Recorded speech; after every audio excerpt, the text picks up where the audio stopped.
The X-Files is a show about a conspiracy theorist with unresolved trauma and a scientist who doesn't believe in aliens or the supernatural despite witnessing aliens and the supernatural on a regular basis. She's the supernatural equivalent of someone who denies climate change because it snowed in Alaska.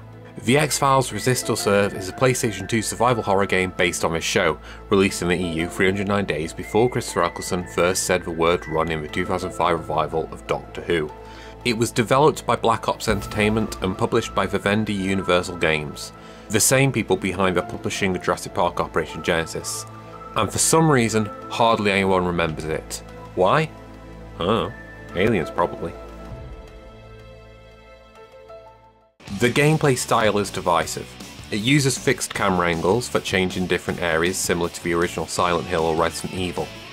It's a style that I personally love, but I know many that hate. You go through small semi-open levels to complete objectives and solve the general mystery of the episode you're playing. If you've played Dino Crisis, one of my favourite games ever, you'll feel right at home. It heavily relies on those adventure game style item puzzles, where you must find an item and combine it with other items to get past an obstacle. There's also a whole lot of running involved. Unless you have ammunition, in which case the general loop is to shoot an enemy until he's took a tumble and then kick him over and over and over and over and over and over and over and over and over. Scully's campaign, yes, there are two different parallel perspectives of the same story going on here, basically the Alan Wake 2 thing before Alan Wake 2, but we'll get onto that later, has a cool minigame which requires you give an autopsy and analyse the results to truly make you feel like a medical doctor. Moulder in comparison doesn't really have anything like that, but he does have a harder boss fight. Sadly, boss fights aren't great. Bosses are mostly annoying bullet sponges with the occasional special attack. The only time they really did anything particularly interesting with it regarding gameplay was in Scully's campaign, where you must activate the fire sprinklers to cool down a boss partially made of fire that keeps melting your bullets if you don't. The gameplay gets repetitive after a while, and once you get to the 5th level it feels more like a chore to play than a joy. Overall, I'd say the gameplay holds up as long as you take regular breaks, and don't do what I did, which is try to record 5 months worth of content in a couple of weeks. Now, I mentioned that there are different campaigns, and it's great. Because although a lot of sites in my research says that the game only comprises of 3 levels, they're actually wrong, because depending on the character you choose changes the story you play, since Mulder and Scully constantly get split up and see different perspectives of the events in the story. This basically gives you 6 levels to play through if you want the whole story. And let me tell you something, the story is worth it, it's great. It's written by Thomas Schnauz, who not only wrote a couple of X-Files episodes, but also wrote a bunch of episodes of Breaking Bad and Better Call Saul, including the episode 1 Minute, which is rated as the 9th best Breaking Bad episode on IMDb, and he also wrote Plan and Execution of Better Call Saul, which is considered the best episode with a rating of 9.9. All of that is to say that the story of this game is bloody great, mate. It's not the best thing he's written, but it really carries the tone of the X-Files with it. And it does feel like they could just slot it right into Series 7, which was the actual intention of it, so good job, Tommy. Of course, something else that really helps it fit the show is using the actual music from the show, whether that be the main theme when it runs the opening titles at the start, or the ambient music lifted straight from Series 7. It's all there in its glorious Mark Snow goodness. I would like to point out though that a few sources say that the music was done by famed MTV Cribs alumni Tommy Tallarico, and to be honest he must have said that himself because according to the credits it's Mark Snow, the original show guy.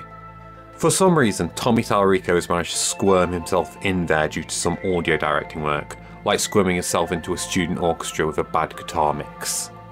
I checked Wikipedia edits, and you know who apparently started this myth? If you guessed Tommy Tallarico, famous for his work on Roblox, guess again. It's the California Department of Water Resources. Why is the California Department of Water Resources trying to get rid of Mark Snow's effort? You'd think water and snow would be quite fond of each other. Now, I can confirm that Tommy Tallarico, who has the world record for the most perfectly legitimate world records, did in fact work on the sound. Or his company did at least. And the sound is very good, it sounds almost like actual Foley. It adds a lot to the atmosphere, especially when the acoustics change depending on where you are. Just overall good sound.